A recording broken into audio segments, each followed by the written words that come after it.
연일 급락하던 코스피가 18%에 가까운 역대급 상승으로 7월 장을 마감했습니다. 부동산 시장은 곧 발표될 부동산 세제 개편안을 주시하며 숨을 죽이는 모양새인데요. 관련 내용 전문가와 함께 자세히 짚어봅니다. 이인철 참좋은경제연구소장 나와주셨습니다. 안녕하십니까? 네. 자, 어제 증시가 굉장히 역대급이었습니다. 코스피가 18% 가까이 상승하기도 하고 SK하이닉스가 지금 상한가를 기록하기도 했죠. 국내 증시가 문을 연 게 6.25 전쟁 이후예요. 예. 1953년인데 지금 73주년 됐잖아요. 처음 있는 일입니다. 코스피가 18%가 올랐어요. 상승폭, 1000포인트 상승폭, 예. 상승률 17.9% 모두 역대급입니다. 그러면 이제 바닥인가? 에 대해서 질문을 먼저 하신다면 예. 한 마리 제비가 봄을 날리는 것은 아니다라고 말씀을 드릴 수 있는데요. 어쨌든 이번 급등은 미국 빅테크 기업들의 실적이 확인이 되고 데이터 센터 투자는 계속하겠습니다라는 코멘트에 따라서 반도체주들이 주도를 했어요. 여기에다가 지금 한 달 전 우리나라 코스피 고점이 6월 20일 종가 기준 9,114예요. 근데 지금 5,500까지 밀렸었잖아요. 거의 예. 반토막이 났었거든요.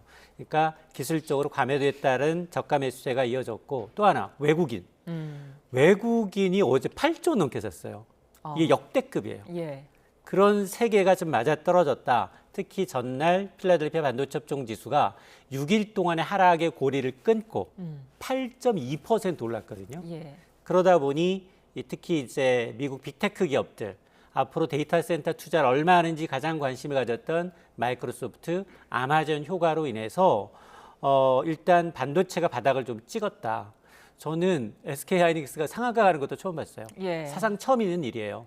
100만 원짜리 주식, 130, 40만 원짜리 주식, 종가는 170만 원 넘어갔습니다만 상한가 가는 것도 SK하이닉스 상장 이후 처음입니다. 예. 그러면 SK하이닉스가 30% 올랐다면 인버스, 단일 종목 SK하이닉스의 인버스에 투자하는 레버리지 ETF는 마이너스 60% 손해본 거예요. 자, 그 정도로 지금 과열되어 있는데요.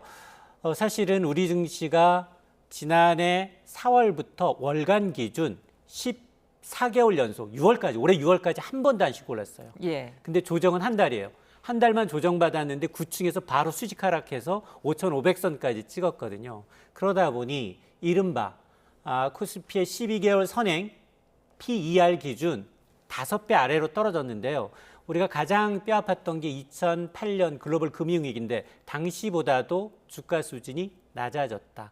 상당히 과매도 국면에 진입했다라는 것 때문에 외국인들이 아마 7조 넘게 사상 최대로 순매수하고 있는데요. SK하이닉스 상한가 간 것뿐만이 아니라 삼성전자도 한 27% 가까이 올랐거든요. 예. 반도체 두 종목이 오르면 전체가 다 오를 수밖에 없습니다. 그러다 보니까 아마 제가 앞서서 이제 한 마리 제비가 이제 봄을 날리는 건 아니다라고 얘기한 이유는 14개월 연속 올랐는데 달랑 한 달만 조정받고 올라가면 좋겠지만 투자자의 기대는 예. 올라가면 좋겠지만 지수의 변동폭은 좀 줄어들 수 있어요. 지금 업계에서는 그나마 5,500선에서 하방을 다져줬기 때문에 예. 5,500에서 한 9,000선 사이의 박스권 W자형 계속해서 요 사이를 오가는 기간 조정이 좀 더 이어지지 않겠느냐. 그럼 이 기간 조정의 폭은 누가 결정하느냐. 앞으로 발표될 세 가지를 봐야 됩니다. 일단 미국이나 우리 기업들의 실적, 펀더멘털 봐야 되고요. 두 번째가 외국인이 돌아와야 돼요. 지난달까지 외국인 유가증권 시장에서 50조 넘게 팔았어요. 이번 달 초는 조금 사다가 또 팔고 사고 팔고를 반복하고 있기 때문에 누적으로는 아직 마이너스거든요. 예. 외국인이 귀환해야 되고요. 또 하나 가장 중요한 거 금리입니다. 이달 한은이 선제적으로 기준금리 올렸어요. 미국 기준금리 동결했지만 매파적 동결이에요. 9월에 미국 기준금리 올립니다. 올릴 가능성 굉장히 커요. 기준금리가 올라가면 구태여 위험자산인 주식에 투자할 이유가 없는 거예요. 그러니까 이 세 가지에 따라서 조정의 기간이 정해질 것으로 보입니다. 예, 그러니까 이제 역대급 반등에도 안심할 수만은 없는 게 지금 올해 들어서 코스피에서 서킷 브레이커가 9차례 발동했단 말이죠. 이런 역대급 변동성의 원인은 뭐라고 봐야 될까요? 그리고 7월 한 달이 현기증이 났어요. 예. 앞서 얘기했던 것처럼 한 달 동안 사이드카가 23번. 주말 빼고 거의 나왔다는 얘기예요. 예. 장중에 5% 넘게 흔들렸다는 얘기고 서킷 브레이크가 7월에만 6번이에요. 예. 올해 전체 9번 중에 6번이 7월에 지금 쏠려 있는데요. 여러 가지 원인이 있어요. 일단 시가총액 1, 2위 삼성전자, SK하이닉스 비중이 너무 커요. 그래서 이게 5%만 넘기면 장중에 이게 발동하라는 거예요. 두 번째가 이른바 지금 계륵이 돼버린 레버리지 ETF. 예. 앞서 제가 SK하이닉스가 30% 상한가 가면 인볼스는 오히려 60% 떨어집니다라고 했는데 5월 27일 이제 14개 레버리지 종목, 단위 종목에 그리고 2개 인볼스가 이제 출시가 됐는데 개인 투자자들 2달 동안 56조 원 손해 봤어요. 이 2개 종목 예. 때문에. 그러다 보니 이게 지금 꼬리가 몸통을 흔든다라고 하는데요. 지금까지는 유동성 공급자라는 이 기관들이 이 종목 레버리지 ETF로 돈이 들어오면 수익률 2배 맞춰야 하잖아요. 수익률 2배 맞추기 위해서 장마감 10분 전까지 그걸 계속 어차피 2배를 맞추기 위해서는 올라갔을 경우에는 2배도 팔아야 돼요. 물량을. 내려갔어요. 수익률 맞추기 위해서 더 많이 팔아야 돼요. 2배만큼. 그러다 보니까 변동성이 굉장히 커졌고 이런 것들이 맞물리다 보니까 아마 역대급으로 이제 지금 변동성 장세를 보이고 있는데요. 그리고 이제 가장 큰 원인은 뭐냐? 지난해도 우리나라가 주가 지수 코스피 상승률 1위지만 예. 올해도 역시 지금 6,500선에 걸쳐 있지만 연초에 4,200이었어요. 그러니까 50% 가까이 지금 오른 상황이기 때문에 예. 상당히 좀 이제 차익 실현하려는 욕구도 많다라는 겁니다. 특히 그리고 문제는 뭐냐? 개인들이 이제 돈이 없어요. 개인들이 비투하다가 지금 반대매매 매일 한 600억씩 반대매매 들어가고 있기 때문에 신용융자 6월 초 가장 많았을 때 38조 원이었던 게 32조대로 떨어져 있고 고객 예탁금도 많았을 때는 한 140조 원 육박했는데 지금 109조 원, 110조 원이거든요. 그러니까 지금 빚내서 투자하던 개인 투자자들이 일단 팔아야지 돼요. 팔아야지 돈을 주식 투자하지. 그러다 보니까 지금 전반적으로 시장은 출렁거리고 있지만 거래 대금은 줄고 있습니다. 네. 그러니까 단일 종목 ETF에 대한 우려가 커지다 보니까 금융 당국이 여러 가지 보완책을 내놓고 있습니다. 그 중에 하나로 이제 기본 예탁금을 3천만 원으로 상향 조정을 했고 또 어제가 이제 그 첫날이었잖아요. 그러면서 뭐 거래 대금이 4분의 1 가량으로 하락했다고 하더라고요. 맞습니다. 정부의 대책이 좀 효과가 있었다고 봐야 될까요? 일단 첫날은 나쁘지 않았다. 예. 그런데 이제 이게 전반적으로 이 정부의 대책 때문에 변동성이 줄고 거래가 줄었느냐, 그건 아직은 좀 더 지켜봐야 한다. 예. 의문이 드는데요.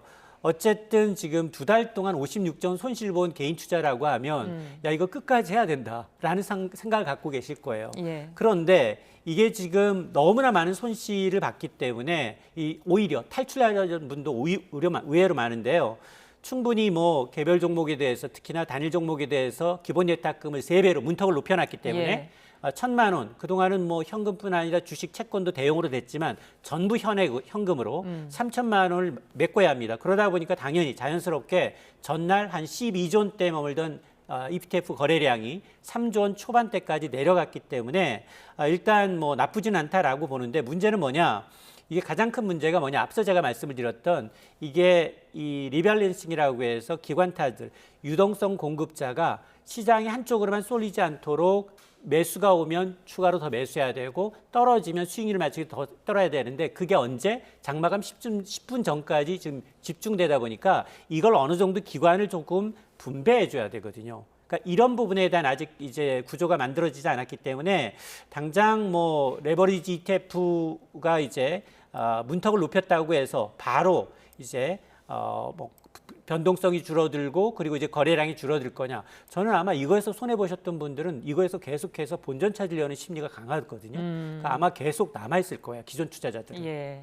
그러니까 레버리지 ETF도 그렇고 코스피 지수가 한 달 만에 9천에서 5천대까지 떨어지는 동안 정부의 대응이 좀 기민하지 못했다. 이런 지적도 있던데 이 부분은 어떻게 보세요? 맞습니다. 이게 사실은 새로운 종목을 내놓는 것도 너무 급하게 내놨고요. 예. 그리고 지수가 지난해 4월부터 계속해서 오르다 보니까 이걸 굉장히 정책적으로 홍보한 측면이 없지 않아 있어요. 예. 그런데 이제 9천에서 바로 이제 5천까지 내려오는데 한 달 정도밖에 남짓밖에 걸리지 않는데 정부의 역할은 도대체 뭐냐? 그동안 사실은 두세 차례 레버리지 단일 종목 ETF에 대해서는 대책을 내놨어요. 그럼에도 불구하고 시장은 여전히 불안했고 하물며 이 상품 폐지하라고 국회의원이 이제 근조안까지 지금 가고 있는 상황이거든요. 그만큼 이제 금융당국이 철저하게 이제 어떤 종목을 신규 출시했을 때 사전 준비 작업 없었다라는 지적이 나올 수밖에 없고 또 하나는 일부에서는 증시안정기금도 있고 이런데 특히 일부는 뭐 공매도 제도를 한시적으로 또 금지해야 되는 게 아니냐 이런 얘기가 나왔거든요. 예. 근데 저는 이거는 동전의 양면처럼 부작용도 있다고 봅니다. 공매도를 금지하게 되면 당연히 이제 공매도에 이제 따른 하락의 어떤 하방 압력은 조금 막을 수가 있겠지만 오히려 우리가 추구하고 있는 게 뭐예요? 우리는 덩치가 커졌지만 여전히 MSCI 신흥국 주식이에요. 우리는 신흥국에서 MSCI 측이 요구하고 있는 게 뭐냐? 제발 정부, 금융당국에 인위적으로 공매도 개입하지 말라는 거예요. 예. 근데 우리가 이제 시장이 안 좋아졌다고 공매도 금지하고 그다음에 시장의 문제점이 지금 유동성이 없어서가 아닌데 뭐 증시안정 펀드 기금이라든가 이런 걸 넣는다? 저는 이거는 오히려 이제 해보다도 장단점이 분명히 있지만 장점보다도 단점이 있을 수 있기 때문에 저는 반대고 오히려 자율 규제로 그대로 투자자의 선택권을 남겨놓되 이런 부작용 이제 나타날 경우에 어떻게 하면 이 부작용을 최소화할 수 있는지 이런 쪽으로 이제 초점을 맞춰야 합니다.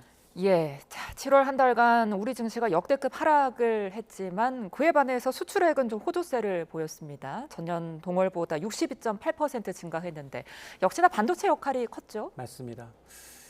우리나라에 황금알을 낳는 거의 두 마리가 있어요. 큰형, 이게 2분기 확정치가 거의 90조 원이에요.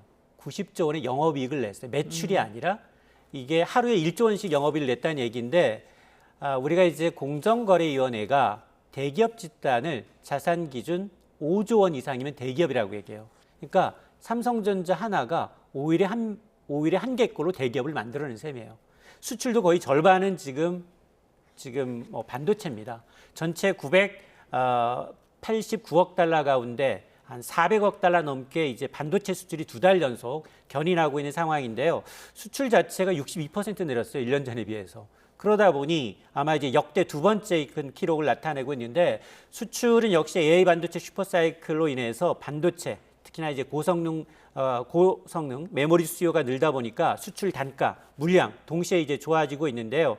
긍정적인 건 어차피 반도체 수출 호조는 단순히 어떤 구조적인 문제뿐만이 아니라 올해 계속 이어질 수 있겠지만 예. 이 K자형 이제 양극화 현상 다른 업종들이 조금은 뒷받침이 돼야지만이 이 수출 호조세가 지금 고르게 이어질 수 있는데 그나마 이번에는 뭐 자동차라든가 바이오라든가 조선 업종이 조금은 이제 나아져서 그나마 좀 다행입니다. 예, 끝으로 부동산 이야기도 잠깐 해보겠습니다. 한동안 서울을 중심으로 전월세는 물론이고 매매까지 올라가는 트리플 강세가 이어졌는데 최근 2주 동안은 상승세가 좀 다소 감소했거든요. 그러니까 이유가 뭐라고 봐야 될까요? 상승세가 둔화된 거지 하락한 게 아니거든요. 그러면 부동산원의 통계를 보면 서울 아파트는 77주 연속 오르고 있어요. 예. 1년이 52주잖아요.